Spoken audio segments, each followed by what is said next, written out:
G'day, I'm Rowan Mackey and welcome to Individuate, the podcast where we use the vehicle of starting our own podcast to try and get the best out of ourselves in the service of others. Today, we've got a bit of a follow-up to last week's episode, which was on finding your genius, because I was having a bit of a think about it during the week. And while I think that everything from last week's episode still stands, I think there's a few extra layers that need to be added. So I'll be adding another of those layers today. I've called today's episode Cultivating Creativity because I felt that last week's episode left some questions to be answered, and I feel that there are a few myths to dispel in this area because I come across people all the time who think that starting a podcast isn't for them. They think for one reason or another that their ideas aren't worthy of presentation to a broader audience. But what I'm hoping to do with this podcast is give you the tools to actually be able to pursue some of this stuff. It's one thing for the stories to be interesting and to gain something from the knowledge, but it's only in the application of these ideas can we gain the greatest benefit. Even if that's not through a podcast, the further we go into Individuate, the more I feel that these ideas relate to life in general, as they're about showing up in the world as the best version of ourselves. But a podcast is such a good way to supercharge some of the practical application of this stuff. Everything that we've spoken about so far in terms of identifying your mission, vision and values, reflecting on our true selves, transcending negativity, presenting ourselves in the best way for those we're communicating with, finding our genius, so to speak, these all relate to life, just as much as a podcast. But today, we're going to go into some of the nuts and bolts of how this starts to play out in a practical sense. And so, I hope that regardless of where you are in your life or career, I hope that you can get a sense of where a podcast can be of benefit to you, because I honestly believe that there's something in it for everyone. So, let's get into today's episode. But before we do, I want to tell you about how the father of modern sculpture discovered he was a genius.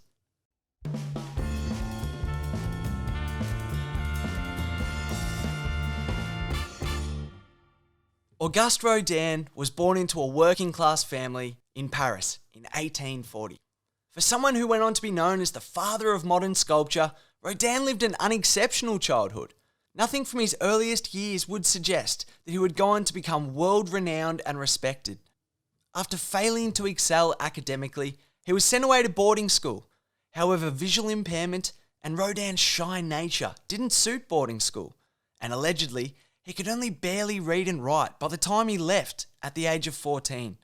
Rodin had begun drawing at the age of 10, and upon deciding that straight academics wasn't his best port of call, he was enrolled in École Impériale de Dessin et Mathématiques, or the Imperial College of Mathematics and Design, a school which served to educate the future designers and artisans of France.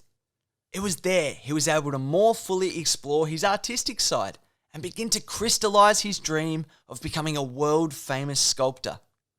It was not all smooth sailing from there, however, for the ambitious Rodin. After failing to get into the prestigious École des Beaux-Arts 3 times, each time making his application by entering his sculptures into the entry competition, he was forced to come to terms with the fact that his dream may not turn out as he had planned. Entry requirements for the art school were apparently not particularly high for people with his previous education, so the rejection was a considerable setback. Now, I think it's important to note here too that there's some speculation about why Rodin didn't make it into the prestigious art school. It is thought that at least part of the reason Rodin wasn't accepted into École des Beaux-Arts is that the judges were particularly favourable towards neoclassical art, whereas Rodin was schooled in light 18th century sculpture. I'm reminded of a young Bob Heft, who we spoke about in episode 7. Again, it seems that this audience was not the most suited to Rodin's style, and although it would have been a huge kick in the guts to cop criticism from what would have been considered the establishment in the art scene at the time, as we'll find out, Rodin recognised that his talents were there, even if it wasn't recognised by this particular group of people. At the age of 17, in 1857, Rodin left school to become a craftsman and ornamenter, a job he would do for most of the next 2 decades. It's worth noting here too that although Rodin would have been working with sculpture and using his talents during that time, this was pretty minor league stuff. He wouldn't have had the opportunity to design much of the work he was doing. instead reproducing the work of other artists that he was working for. He would remain poor for most of that time and feel that his original work was largely underappreciated. His main sculpture from that time, Man with a Broken Nose, was twice denied entry to the Salon, an event which highlighted a melancholy period for Rodin, only brought to an end by the breakout of the Franco-Prussian War in 1870.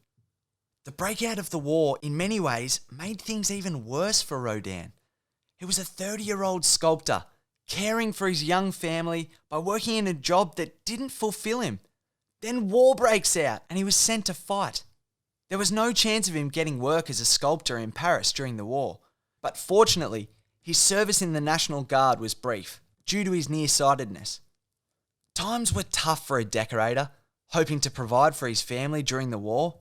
Work was sparse, and Rodin's future looked bleak, until he was invited to Brussels by Carrier Balouse to help with a commission making ornaments for the Belgian Stock Exchange.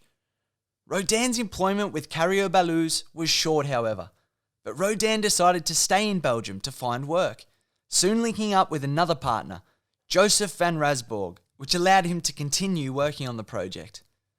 His partnership with van Rasborg proved to be prosperous, and after 3 fruitful years, Rodin, now seeing a career path that would allow him to fulfill his dream, decided to take an adventure that would be a catalyst for all of his future greatness.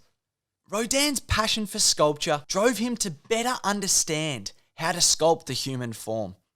He recognised that although he'd worked for others for many years, if he was truly going to become great of his own accord, he would have to transcend the work of his previous employers, and he recognised that the only way to do that was to learn from the absolute best there was. Rodin set off on a month-long trip to Italy to study the sculptures of Michelangelo and Donatello. It was this trip that is credited with turning Rodin from the competent yet unremarkable figure into the eminent godfather of modern sculpture that we know today. Still seen as 2 of the best sculptors of all time, these 2 semi-deified figures of the art world inspired Rodin intensely and empowered him to shake up the entire art world upon his return to Paris, when he released his sculpture entitled The Age of Bronze, what has come to be recognised as Rodin's first masterpiece. It was this sculpture, that I'll put a photo of on the podcast page for today, that truly announced Rodin as a great artist and elevated him well beyond his previous status and reputation. The sculpture drew the attention of many admirers. One of these included Edmond Turquet, an ambitious politician who, in 1879, became Under Secretary of the State for Fine Arts. Turquet had hoped to be the commissioner of many works of art. One of these works of art he commissioned was a bronze door for the Musée des Arts Décoratifs. The commission for the door was awarded to Rodin, who proceeded to design the door even though the museum never ended up being built. This door, which Rodin made from clay and continued to work on throughout his lifetime, was never cast into bronze while Rodin was alive. It's called the Gates of Hell and is now seen as Rodin's most important work. It became the canvas for which he could fully apply all the aspects of his imagination, and it was in the creation of the Gates of Hell that Rodin would receive the inspiration that would propel him to stardom all throughout the rest of his career. I'll just pause here to mention that the reason that I know about Rodin is because of arguably his most famous statue, the Thinker. I remember being on an open-top bus tour of Paris, and whenever I'm in a new city and it's offered, I love taking the open-top bus tour around for a couple of laps to get a sense of the city and mark out a few important things that I'd like to come back to for a better look around later on. I remember being in Paris and just being filled with absolute wonder each time I'd see this little bronze head of the Thinker pop up over the fence. I remember thinking, that's the bloody Thinker. And one thing that really interested me in learning a bit more about Rodin was that the Thinker in that garden in Paris is just one of many versions of the Thinker. But the original one sat there as a clay figure atop of this sculpture that I've been talking about, the Gates of Hell. So, although it wasn't to be the only work of note for the rest of his life, as we look back at it now, the Gates of Hell is seen as the preeminent work of Rodin, and many of the other sculptures that he's best known for all appear on that work. But let's get back to Rodin's trip to Italy, because Rodin's revelations on that trip are central to our podcast today. Even before his trip to Italy, Rodin was a very good sculptor, particularly by today's standards. He'd worked for multiple decades in multiple countries, receiving some acclaim for his ability. However, he hadn't reached anywhere near the heights that he wanted to. He recognised that he had to add something else to his work, and if we go back to last week's episode, I'd say that he was still in his zone of excellence at this point. But it was only through studying the genius of particularly Michelangelo that he was able to take things to the next level. This was obviously in the days before the internet or digital reproduction. So for a sculptor to study Michelangelo or Donatello properly, they'd have to actually go to Italy and take in their actual work. Although Rodin wasn't schooled in the same artistic traditions as Donatello and Michelangelo, he recognised their genius.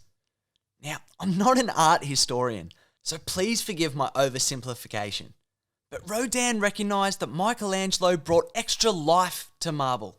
For example, the proportions of Michelangelo's often muscular figures, although appearing hyper-realistic to the unfiltered eye, were often subtly altered to enhance the perceived beauty based on the point at which the observer was standing. The statue of David is an example of this. Originally, it was going to be placed high above the Florentine streets, so it was intended to be viewed from below. Michelangelo distorted David's proportions ever so slightly to account for the fact that when it was seen from below, David's top half would be slightly further away. Upon learning about the intricacies of Donatello and Michelangelo's work, Rodin used these techniques employed by the great masters and applied them to the style that he knew. Rodin was never a mere imitator of someone like Michelangelo, yet he imitated many of the techniques that he and many other masters used and updated them in ways that made them uniquely his own. As the Philadelphia Museum of Art put it, Rodin studied Michelangelo in order to plumb the expressive potential of the naked body in situations of passion and duress. He filled sketch after sketch with figures in Michelangelo-like poses and began the series of monumental nude sculptures, powerfully evocative of Michelangelo, that announced his own brilliant artistic maturity. One scholar has even called Rodin's Italian journey of 1876 one of the seminal events in modern art. So, that's what we're going to be talking about today. Creative genius. Because I think there's some myths about genius. We think that genius jumps out of some mysterious void, like Isaac Newton being hit on the head by the apple and discovering gravity. But, like the story about Isaac Newton and the apple, this isn't true. There's a bit of a myth out there that finding a genius or becoming a genius is only for those who are ordained by some holy benefactor who chooses people at random to strike with bright ideas, like Paul McCartney of the Beatles, who heard the melody for the song Yesterday in a dream. He woke up and wrote the entire song almost in an instant. The band Deep Purple apparently wrote Smoke on the Water in 10 minutes. One day they were backstage before a show. Chris Martin of Coldplay wrote Yellow almost in one go. J.K. Rowling said she conceptualized the entire 7 books of Harry Potter in one 4-hour train ride. These stories are dotted throughout history, but as we're about to find out today, that's not how creative genius comes about. More often it comes like Auguste Rodin, who toiled away for decades, observing others and developing his craft, before eventually reaching the stage where he was world famous and is still spoken about today, 180 years after he was born. As we're about to find out today, creative genius is something that you can have too. There's a process that we can turn to and reverse engineer the path to greatness that others have taken. That's not to say that it's easy, or that any of us will get there, but in understanding better how these things work, we can give ourselves the best opportunity to be recognised and respected for our original ideas. For today's podcast, I got a lot of help from a brilliant book I read by Alan Gannett called The Creative Curve.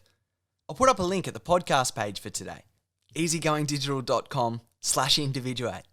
I'd recommend the book so highly, but also any podcasts with Alan or any blogs he's written on the subject. He did hundreds of hours of research with some of the world's current creative geniuses and was able to nail it down to a formula that I think really relates to podcasting or any other form of creative expression for that matter. In his book, Gannett points to the research of Mikhail Csikszentmihalyi, who's come up on this podcast before, talking about his most well-known research around flow. But apart from flow, Csikszentmihalyi has done extensive research on the topic of creativity, and he identifies that true creativity is actually quite hard to come by. He uses the example that an unusual African mask might seem the product of a creative genius until you realise that the same mask has been carved exactly that way for centuries. Csikszentmihalyi argues that for someone to be recognised as truly creative, it comes down to three main elements. The first, Csikszentmihalyi calls the domain, or Gannett calls the subject matter. In just about any pursuit, the domain or subject matter is the norms, practices, and previous creative outputs that are regarded as standards. Gannett uses the example of classical music. Here, the subject matter is all of the musical notes, the chords, examples of past successful symphonies, and the standards of competition. As Gannett says, any creative classical composer needs to be familiar with all of these. It's important to recognise this step. I think that this is why people so rarely achieve instant success in a pursuit that they don't have experience in. I can't suddenly get interested in birds and hope that Rowan's Guide to Twitching in 2021 will be successful without first learning about what other birdwatching books are doing. I'm sure someone's got a guide that would be much better than mine. In other words, if you want to create something new, you have to have an awareness of everything that already exists in order to first be able to properly conceptualize something that's creative. Otherwise, how are you to know if someone hasn't done your creative idea before you? It's also important to note that according to Gannett, your work has to be recognised as forming part of the subject matter. This is to demonstrate your awareness of all these established norms and practices. Think, for example, if you've just designed a piece of fashion that is going to take next season by storm. It wouldn't go down so well if it was debuted in Milan in the 1500s, for example, because it's completely foreign to people back then. It would be seen as completely experimental and new, and it wouldn't be accessible to that audience. Next season's fashion builds upon this season's fashion, and in order to take people along for the ride, it has to link enough to be recognisable as being newly fashionable. You can't take too many leaps ahead. Another example of how this plays out is in academic research. I remember having a chat with my dad one time, and he was telling me about the best research never being 2 steps ahead. If it's 1 step ahead, it's great, because it progresses the paradigm by introducing something new into the existing field of knowledge. The best research is 1.5 steps ahead, because that really progresses things along, and people can still see the similarity with their existing notions and recognise the value in updating their perspective. If the research is 2 steps ahead, however, often people are unable to see its true value, as they think it's just too experimental or out there. And we see this come up in academia all throughout history, where people are persecuted for their original ideas only for accepted thought to catch up later on, and their efforts are only recognised posthumously, or at least much later on. So, step 1 is subject matter. Whatever it is we choose, we have to do something that is accessible to people who are interested in that field. And so we have to be mindful of their base level understanding. In order to do this, we must gain a base level of understanding ourselves. The next element described by Gannett is the gatekeepers, described by Csikszentmihalyi as the field. These are the people in a particular field, industry or pursuit who are responsible for deciding what is creative and what has value and what doesn't. Think back to Rodin's failed application to the École des Beaux-Arts. The gatekeepers were the judges who rejected his application. Gannett uses the example of gatekeepers in pop music. These are the managers, record label executives, radio producers. Without their approval, you can't achieve success or join the club, so to speak. I think it's interesting to note here how the role of gatekeepers has changed in recent years. 50 years ago, There are a certain amount of gatekeepers who, if you're a musician for example, were judge, jury and executioner on your whole career. But these days, with the internet and digital music syndication and distribution, there are many more gatekeepers, right down to the point where each member of our audience in many ways are a gatekeeper. This is particularly true of podcasts. We've decentralized the role of gatekeepers so that you can essentially become accepted into a particular field on popularity and merit alone. And when we look at things like diverse representation, people who were previously held back by gatekeepers perpetuating outdated notions and excluding particular groups in society from opportunities for success, I think this is a good thing. So, we've got our first two elements of creativity: subject matter and gatekeepers. Essentially, we want to learn about whatever subject it is we want to pursue and the associated cultures established in that field. Then, we have to impress the people in that field who decide whether something is good or bad.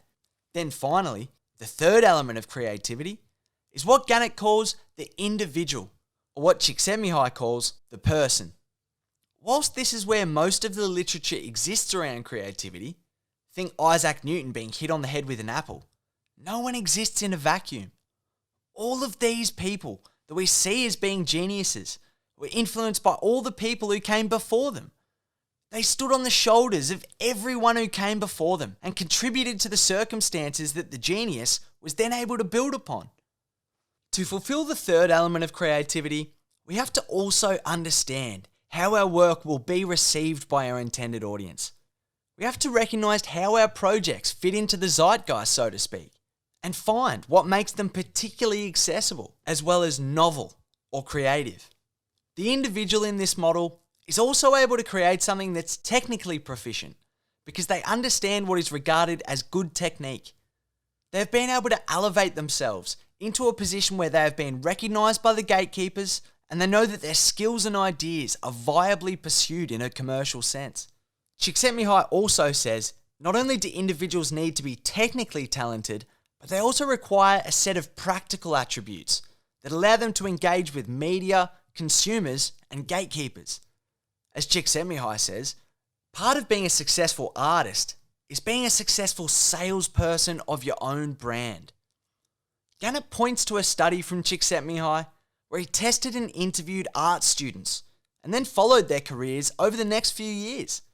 As Csikszentmihalyi notes, the artists who were most highly regarded in their careers were the ones best able to communicate their visions to the public, often resorting to public relations tactics that would have been abhorrent in the pure atmosphere of art school.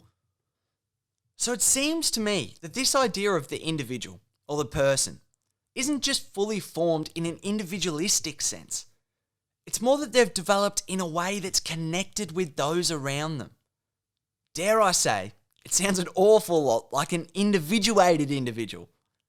Now, it seems to me from all this, if we break it right down, to be creative, in Csikszentmihalyi's terms, you first have to develop a skill in a particular area.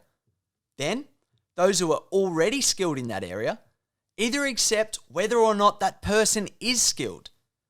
And it's only then that the individual is able to be judged on their merits, knowing they've progressed at least some way through the established pathway. I'm guessing that this is why a lot of modern art doesn't look like much to many untrained artists. Many of us look at it and go, I could do that. But without the background in classical art and other existing modern art, how can we know the difference between something that's two squares and a red circle on a white background and something that truly evokes representations of something deeper? I'm being a bit facetious there, but I think you know what I mean. The other issue that we have to contend with is what Gannett calls the creative curve.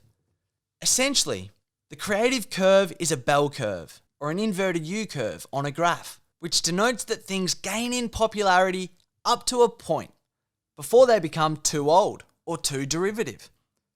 I think of the example of Dunlop volleys.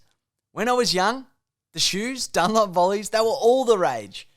It felt like you weren't considered cool unless you had a pair. I remember going along after pleading with my mum to get a pair, and she was laughing about it because Dunlop volleys had been a thing when she was a kid. She hadn't seen it for ages and was laughing at the fact that they'd become cool again. But unfortunately for the humble volley, the craze was short-lived, and it wasn't long before enough people had a pair that it wasn't considered cool anymore. And slowly but surely, they faded into schoolyard oblivion, going the way of the yo-yo and the marble. The same thing happens with a song. If you hear it for the first time, you think, hey, it's not too bad. Each of the next 5 or 6 times you hear it, it gets better, until it comes on the radio for the 3rd time that day and starts to lose its shine a bit. Then, by the 15th time you've heard it in 2 days, you're completely over it and ready for something new. The balance between whether something is cool and novel or old and tired is what Gannett calls the creative curve. We want to be in the right spot in someone's familiarity within an area of interest, but at the same time we want to be introducing enough new ideas to keep them interested and ensure that they don't find someone who suits their interests more. So how is it that we can actually do all this? When you lay it all out, particularly next to the example of Rodin, who toiled away for 20 years at his craft before receiving widespread acclaim, it can be daunting. You can understand why a lot of people don't pursue their creative genius. There seems to be a lot involved. However, Gannett also gives us the process for demystifying things even further. Gannett sat down with dozens of world-famous creatives, from billionaires, musicians, members of Congress, TV hosts, people who were successful in a wide range of fields. The purpose of Gannett's research was to find out how they kept generating idea after idea, right at the sweet spot of this creative curve. After a while, he discovered that there were similarities in the pathways of each of the people he interviewed. Regardless of their chosen activity or field, these creative geniuses, such as Paul McCartney, J.K. Rowling, Mozart, Leonardo da Vinci, they had all gone through the exact same process, even though they didn't know it. That process, Gannett called the 4 laws of the creative curve. The first law is consumption. Similar to Malcolm Gladwell's notion of 10,000 hours. We'll have a podcast episode on this in a couple of weeks. But each of these creative geniuses throughout history had a period where they were honing their skills and observing the work of others, voraciously consuming all the material they could get their hands on in order to initially learn about and then upskill themselves in a certain area. Think of this as the apprenticeship stage, where someone is able to learn all about the subject matter, or what Csikszentmihalyi calls the domain. It's only when someone has reached a point of consumption that they can create what's called a psychological prototype. A prototype in psychology is something that abstracts a subject's fundamental property.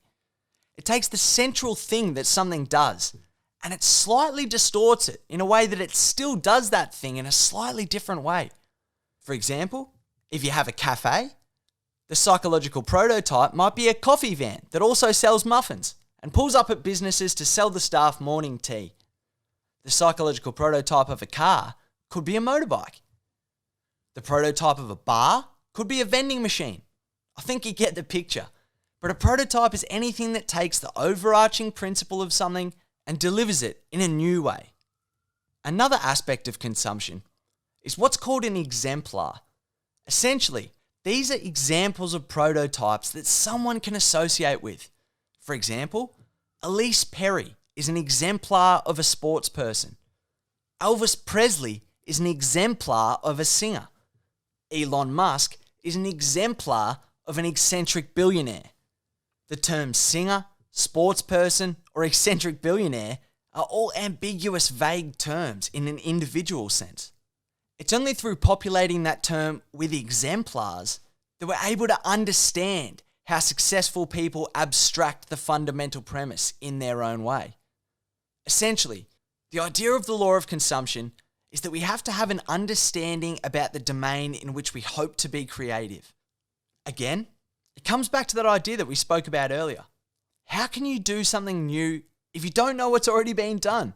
Or as Gannett puts it, how can you give insight into something you don't know anything about? The role of consumption is to help you recognize whether something is familiar or not, how much it has been done before, and in what ways people put their own spin on the central broader principles. But the creative curve shows us that it's not just about recognizing familiarity. We have to also introduce a level of novelty to hit the optimal zone of the creative curve. So law 2 is imitation. Imitation is where we hone everything that we've learnt in the consumption phase. We're picking up on things that the people we admire do and looking to reconstruct their past successes, identifying and implementing the patterns that allowed them to become successful and create their psychological prototype of whatever subject we're interested in. The third law is what Gannett considers to be potentially the most important law of the creative process: finding a creative community. Next week on the podcast, we're going to be chatting with James Whitaker, one of my business mentors. And I honestly believe he's one of the best people in the world to be talking about this. His ability to nurture relationships and create a creative community is second to none. But I digress. When Mikhail Csikszentmihalyi continued to follow the success of the art students in the experiment we spoke about earlier, he came across another surprising finding. Of the students who went on to become successful artists, most of them started their careers living in a loft, whereas none of the unsuccessful artists had ever lived in a loft. Now, we might think that a loft would allow someone to potentially store more canvases, therefore being able to create more art, practice more, do more consumption, do more imitation. However, Csikszentmihalyi realised that for the artists, the lofts were a place where artists can surround themselves with creative friends, muses, other artists, and collaborators. A loft was also a place that signalled that the artist was serious about pursuing their dream, and they were fully invested in achieving this vision. As we spoke about earlier, there's a common myth of the genius, that they stand away from others, isolated in their own cocoon of superior knowledge and understanding. But this isn't how geniuses operate. Paul McCartney had the dream for yesterday, yeah, but it was while he was in the Beatles, probably spending most of his days jamming with John Lennon and the rest. That would likely bring out the creative genius of most people. As we see time and time again, the creative genius isn't someone who goes at it alone and tries to take on everything themselves. Even Steve Jobs, who was a notorious control freak, carefully selected those he worked with and formed his team. Same with Elon Musk. But it's not just anyone that can form our creative community. There are a number of roles that Gannett identified that appear in all of these successful creative communities. They are the master teacher, the one who can teach you the existing patterns and formulas within your craft or industry. They ensure that you create things that are familiar and that you hone your craft with deliberate practice. Next is a conflicting collaborator, someone whose personality traits compensate for your flaws. This is someone who essentially sees things a different way to us and can point out in a constructive way when we're being too abstract or off the mark. Next is a modern muse, someone who stimulates your creativity and whose relationship helps to push you to become more creative. They may stimulate ideas through conversation or know how to put you in a mood that'll allow you to be more creative. Those people inspire you to be motivated and persevere when you're losing sight of your goal. Finally, a prominent promoter, someone who already has established credibility and is prepared to lend some to you. This benefits both you and them, as they get fresh ideas and future reciprocal favours. Then you get to gain some credibility through association. Just as an aside, Brandon T. Adams is almost the best accumulator of prominent promoters I've ever come across. So head back to episode 3 to get a sense of how he uses his podcast to do this. But with these 4 members in your creative community, potentially with roles spread across more people, potentially more people performing multiple roles, they can help to stimulate you and guide you towards being truly creative. It's through this creative community that we're able to gain access to a lot of the gatekeepers that I was speaking about earlier. But since we've now passed the stage of consumption, we've now exhibited the established patterns and formulas needed to be recognised as skillful, and we've gathered our creative community. That takes us to the 4th law, iterations. Iterations is essentially another way of saying different versions. And it's the process of testing and retesting that helps to ensure that our ideas are still hitting the mark and sitting at the right part of the creative curve in terms of novelty and familiarity. Even the most creative geniuses keep having to update and renew their ideas for their audience. Think of how many musicians had a huge worldwide album but couldn't follow it up with anything significant because their later work was too similar or too derivative of their first huge success. We have to find ways of re-updating and making our ideas fresh again to ensure that those in our target audience won't be able to find a newer, seemingly better version of what we're doing. According to Gannett, these creative iterations are crucial to producing anything truly creative. That's why before even starting, creative people need to understand where they sit on the bell curve of popularity. Of all the creative people Gannett interviewed, from entrepreneurs to authors to musicians and more, they all had their own way to refine their ideas and come up with a short list of those that had the highest probability for success. This is where I think the myth of creative genius comes from. Those who are a true creative genius must have some level of being able to intuit what's popular, as well as having progressed all the way through the stages of the creative process. For those of us who don't possess as much of these abilities of the innate genius, Gannett gives us a way of constructing these iterations in 4 steps. First, conceptualization.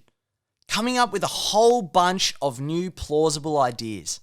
Next, reduction. You want to then reduce those ideas to a subset of ideas that have strong indicators for audience popularity. Third, curation. Gather analysis on the ideas you've come up with and fine-tune any improvements before putting something out there. And last, feedback. Whilst your idea might seem good to you and those that are close to you, or at least close enough to ask for feedback, you've still got to test it on the wider world. The feedback stage is essentially ongoing for the life of your idea to ensure that you're updating enough to be as popular as when it was first introduced. So, these are the 4 stages of the creative process. Consumption, gaining knowledge and experience. Imitation, learning and honing our craft by doing. Next, creative communities, surrounding ourselves with people who can get the best out of us. And last, iterations, constantly be updating and improving and asking for feedback. I think those 4 laws apply to anything creative, but there's a couple of things from that strike me. Firstly, I find it incredible, their similarity to the stages of a successful team outlined by psychologist Bruce Tuckman. Tuckman's model for nurturing a team to high performance is forming, where a team comes together and gets to know each other. Storming, where people start to push the boundaries a little bit, looking to exert their own individual influence on the group. Norming, where people start to resolve their differences and the team identity begins to develop, with people appreciating each other's strengths. Performing, where the team is in flow and performing at their full potential. And last, adjourning or mourning. Many teams reach this stage naturally. For example, projects come to an end, seasons come to an end, contracts come to an end. Nothing can last forever, and sometimes if this is not forecast, it can be particularly difficult for those in the team.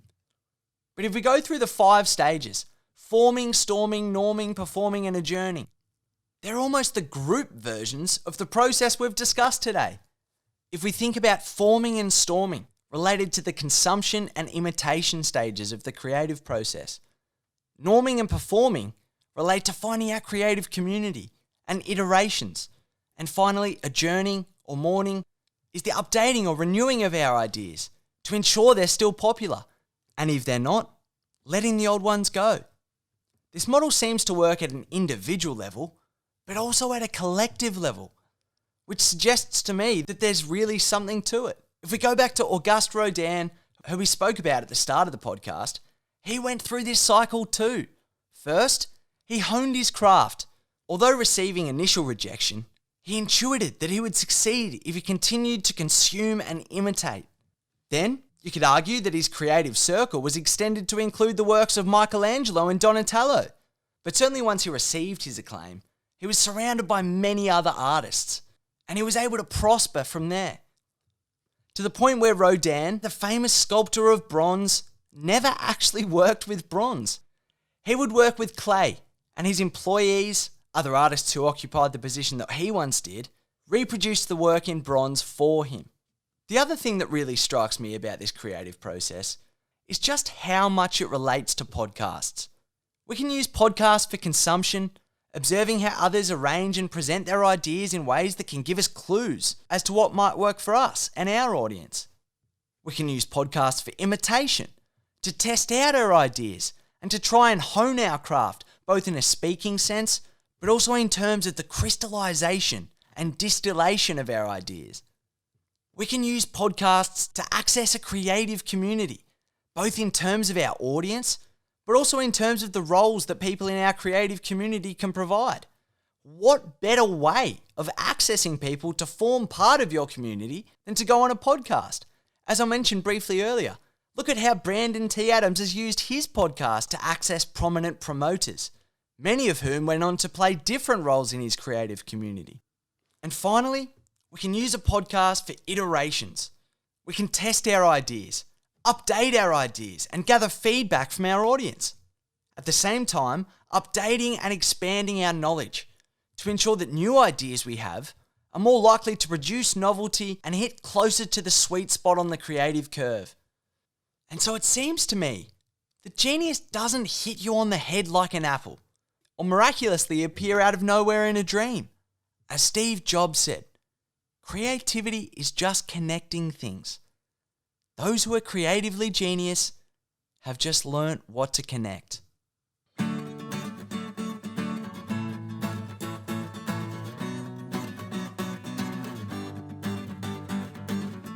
So that's all we've got for today's podcast.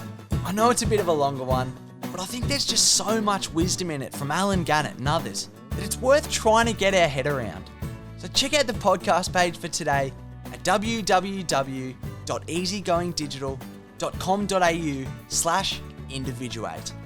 I'll put up all my sources for today, and of course a huge thank you to Alan Gannett and his book The Creative Curve, as well as Mikhail Csikszentmihalyi, of course.